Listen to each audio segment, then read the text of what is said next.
Bonjour, pour vivre ensemble cette semaine sainte, je vous propose une étude biblique en plusieurs petites parties. Étude biblique sur les 7 dernières paroles de Jésus à la croix. Cette étude est basée entre autres sur le livre du professeur Paul Wells, qui s'appelle Entre ciel et terre. Bien que limité, cet échantillon des paroles que Jésus a prononcées au terme de son séjour terrestre, pendant ces quelques heures de souffrance sur la croix, cet échantillon permet d'accéder à l'ensemble du message de la Bible, c'est-à-dire de découvrir le sens de l'histoire humaine tout entière et le salut préparé par Dieu. Ces 7 paroles prononcées entre ciel et terre ne sont pas dites au hasard, sous la simple emprise de la souffrance physique, comme on l'a parfois lu. Au contraire, elles sont véritablement des actes de Jésus qui nous apprennent la compréhension qu'il a, lui, de ce qu'il est en train de subir dans son corps et dans son âme, la signification profonde de la croix, qui est, comme l'attitude de Jésus vis-à-vis de Dieu le montre, bien plus qu'un simple épisode de l'histoire humaine. Et enfin, l'intérêt de Jésus pour les humains dont témoigne l'œuvre accomplie sur la croix.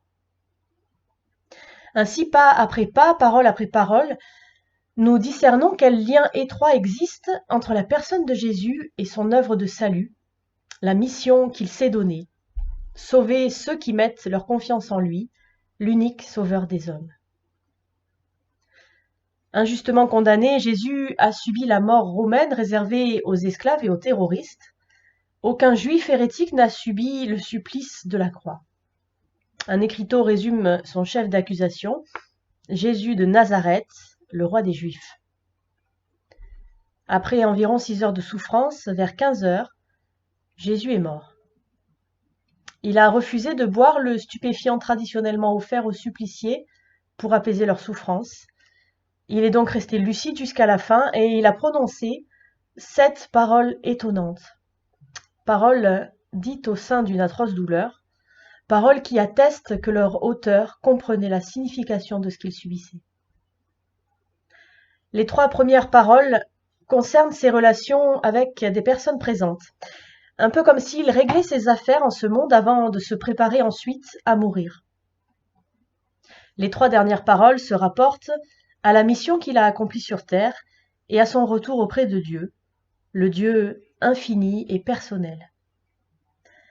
La parole centrale, la 4e, est la plus mystérieuse.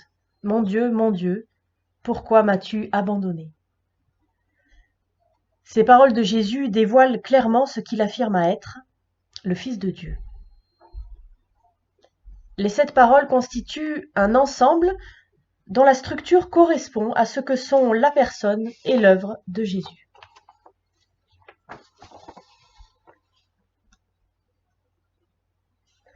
Ainsi, il y a donc Jésus et les hommes avec les 3 premières paroles, le pardon général, Père, pardonne-leur, la grâce spéciale, tu seras avec moi dans le paradis, et l'amour pour son peuple, femme, voici ton fils, fils, voici ta mère. La 4e qui est celle de l'isolement et de l'abandon, et puis les 3 dernières, Jésus et Dieu, avec le retour au Père, entre tes mains je remets mon esprit, l'œuvre accomplie, tout est accompli, et le désir de sauver, on le verra, j'ai soif. Voilà un peu le cadre dans lequel nous allons considérer les paroles prononcées par Jésus sur la croix. Ce sont des paroles d'alliance qui mettent le Fils de Dieu au centre de l'histoire, au centre de la révélation biblique, entre Dieu et les hommes. C'est à la croix que Jésus exécute librement, volontairement, et en toute connaissance de cause, l'alliance de la rédemption, celle du salut qui est proposée par grâce aux hommes. Alors, première partie, Jésus et les hommes, le médiateur comme Seigneur. Et avec la parole 1, le sauveur de l'histoire sur la croix. On trouve cette parole dans l'évangile de Luc au chapitre 23, les versets 33 et 34. Je lis. Lorsqu'ils furent arrivés au lieu appelé le crâne, ils le crucifièrent là. Jésus dit, Père, pardonne-leur, car ils ne savent pas ce qu'ils font. Jésus n'est pas un héros qui, face à la mort, rassemble ses forces psychologiques et, dans un acte de magnanimité sans pareil, se refuse à en vouloir à ses bourreaux. Sa situation n'est pas non plus celle des martyrs du premier siècle de l'Église, en commençant par Étienne, qui répète ces mêmes paroles en accueillant sereinement la mort. Celui qui a prononcé cette première parole va connaître l'abandon dont témoigne la quatrième. Jésus, en effet, et c'est ce qui en fait la spécificité, savait ce qu'il attendait d'exceptionnel. La réalité, en fait, est stupéfiante. Le Fils de Dieu va être attaché à une croix par des hommes. Le Créateur de l'univers, le maître de l'histoire selon la Bible, est maintenant privé de sa liberté, limité dans ses mouvements, et sa mort paraît inévitable. Il va souffrir et il va mourir. Rien dans ces paroles ne permet de penser que Jésus pense à lui-même alors, ni qu'il se lamente sur son sort ou se plaint de sa douleur. Jésus règle résolument ses relations avec son entourage. Il commence par ceux qui sont en train de le crucifier. Et véritablement, seul le Fils de Dieu peut accorder un tel pardon. Il doit même l'accorder, afin que sa seigneurie s'exerce sur toute chose, même du haut de la croix. Alors, quelle est la nature de cette première parole? Eh bien, il s'agit d'une prière dont l'objet et la forme manifestent une autorité remarquable. Cette autorité est celle qui correspond aux fonctions qu'il exerce dans le service de son Père. Autorité de roi des Juifs qui prie sur la croix.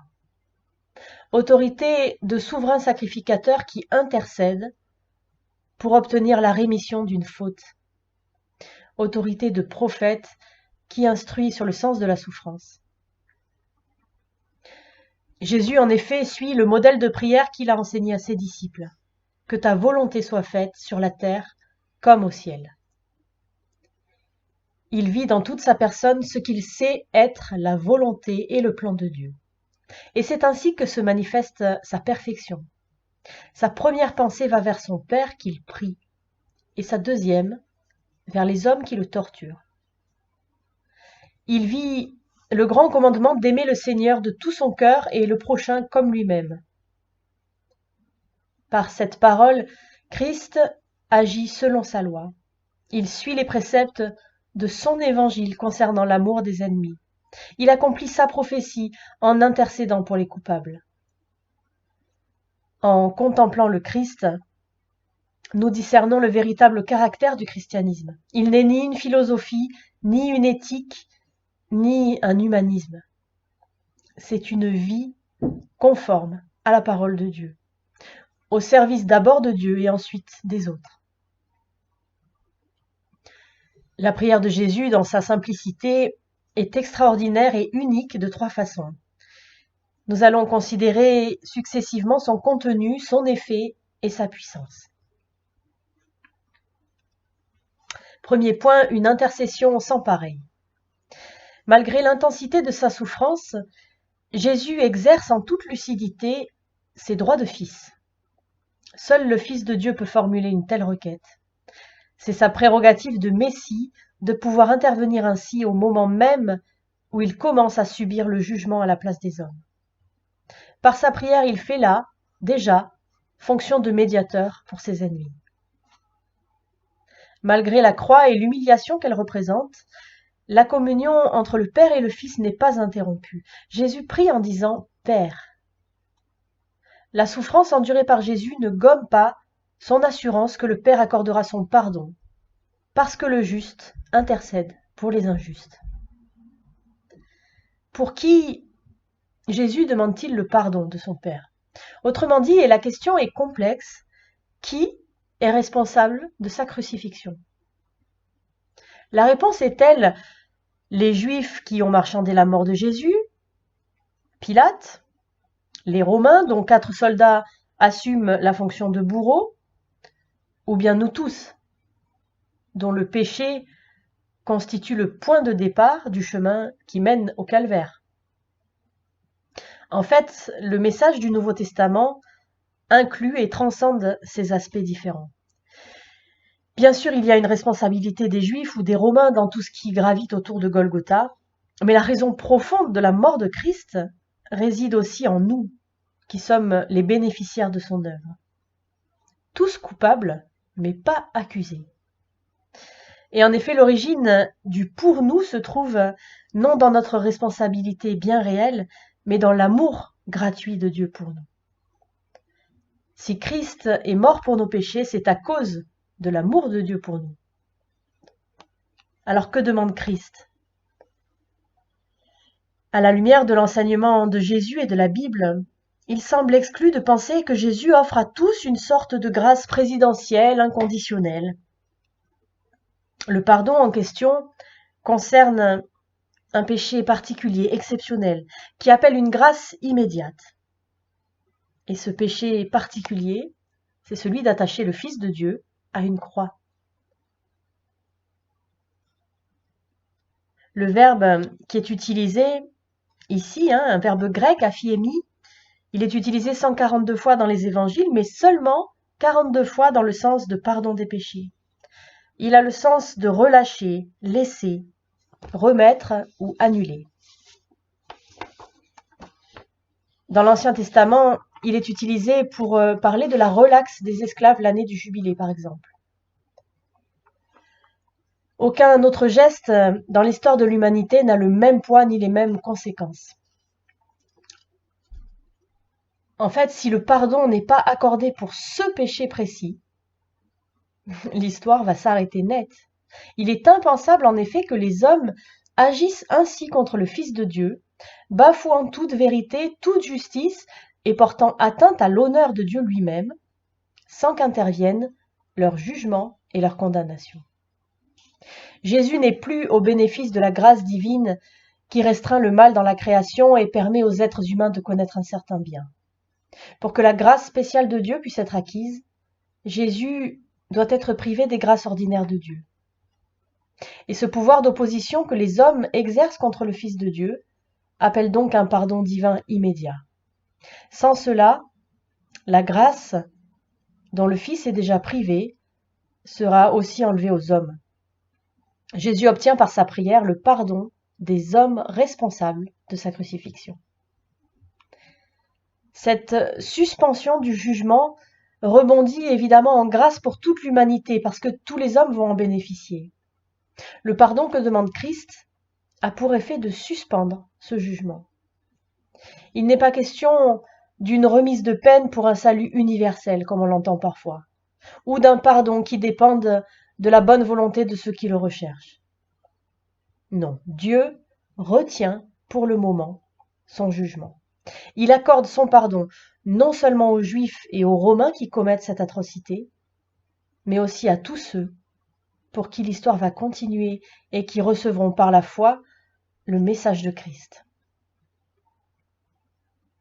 Ils ne savent pas ce qu'ils font, dit Jésus. L'ignorance rend-elle le péché excusable, dans ce cas ou dans tous les cas? S'il en était ainsi, il serait inutile de prêcher l'Évangile et de garder le souvenir de la mort de Christ. L'absurdité d'une telle pensée aide à comprendre que l'ignorance n'est pas la cause du pardon divin, car elle n'enlève rien à la culpabilité réelle de l'homme devant Dieu.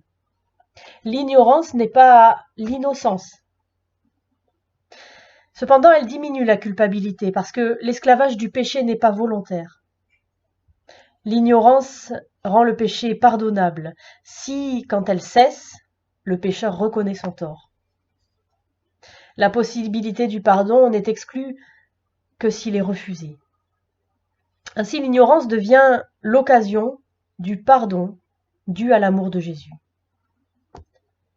La prière de Jésus obtient la suspension du jugement et ouvre la possibilité de pardon aux ignorants. Le deuxième point, c'est que c'est une prière unique dans son effet. Placée dans la perspective biblique, la prière de la croix a une efficacité unique. Le roi sur la croix est à la fois captif et transcendant. Il retient le jugement du péché, mais il le fait en le subissant lui-même. L'œuvre de Christ est véritablement bouleversante et magnifique. En quoi consiste-t-elle? Eh bien, pleinement conscient de sa justice, Christ s'élève au-dessus des circonstances historiques et suspend le jugement de Dieu. Par cet acte, il inaugure l'espace historique qui va permettre le rassemblement de son peuple tout au long de l'histoire, jusqu'à son retour en gloire. Ainsi, cette première parole a une portée cosmique. Elle actualise ce qui s'est passé en Éden, lorsque Dieu, dans sa grâce, a retenu son jugement et a permis à l'histoire de continuer. C'est en vue de Christ que l'histoire a continué. Entre le péché et le jugement, il y a la promesse de Dieu. Il y a le médiateur dont le talon sera blessé, mais qui va écraser la tête du serpent. La prière de Jésus concerne également la fin du monde et du temps. Jésus est seul, solitaire sous le jugement divin. Il supporte lui-même l'abandon dramatique de l'enfer. Il retient la puissance de l'enfer et de la mort parce qu'il en détient lui-même les clés. Ainsi, à la croix, Jésus est médiateur non seulement des hommes, mais aussi de l'histoire. Car par sa prière, il s'y révèle le Seigneur de toute la réalité. L'efficacité de la prière de Jésus vient de ce qu'elle exprime l'expérience que Jésus fait de la justice et de l'amour de Dieu. Comment ces deux réalités apparemment contradictoires à nos yeux peuvent-elles se concilier? Eh bien, leur harmonie réside dans la personne même de Dieu, et elles sont à l'œuvre à Golgotha mieux que nulle part ailleurs. La justice divine tombe sur Christ, qui meurt pour nous, à notre place, pleinement conscient de ce que sa mort signifie. Il peut ainsi plaider avec efficacité en faveur de ceux pour qui il s'est plié à la volonté de Dieu et pour qui il a supporté la colère. Jésus, resté fidèle jusqu'à la mort, sait que selon les conditions de l'alliance, il a qualité pour formuler cette demande de grâce. Ses enfants ne peuvent pas être condamnés par la justice du jugement divin. Leur péché sera frappé et annulé en sa personne. Ainsi, la justice de Dieu est satisfaite à la croix, où le Fils s'est mis à notre place. C'est comme cela que s'accomplit l'amour de Dieu, que célèbre le texte le plus connu de la Bible, Jean 3,16, car Dieu a tant aimé le monde qu'il a donné son Fils unique, afin que quiconque croit en lui ne meure pas, mais qu'il ait la vie éternelle. À cause de son amour, et parce que les conditions de la justice sont remplies par le don du Fils, Dieu ne sera pas indifférent à cette première requête de Jésus. L'histoire, malgré le mal qui s'intensifie, joue les prolongations à cause du péché demandé par Christ ici. Et nous avons l'immense privilège d'en être les bénéficiaires. Nous n'avons donc pas à être pessimistes pour l'avenir. Et je crois que ça, c'est un bon message à l'heure actuelle. Troisième point, enfin, de cette première parole, c'est une prière unique par sa puissance.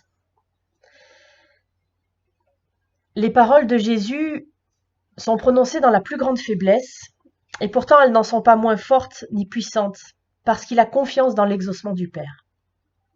La faiblesse bien réelle du Christ ne fait que voiler sa souveraineté. Cette tension entre la faiblesse et la puissance de Jésus est typique justement de la fonction de médiateur. Par cette première parole, Jésus s'affirme seul souverain sacrificateur. Tout se passe entre Dieu et lui, mais le sort de l'humanité est en jeu.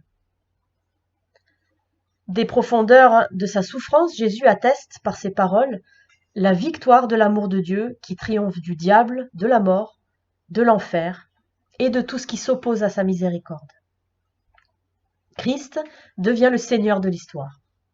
La nouvelle création sera un don de sa main et non le point final du développement d'un humanitarisme mondialiste.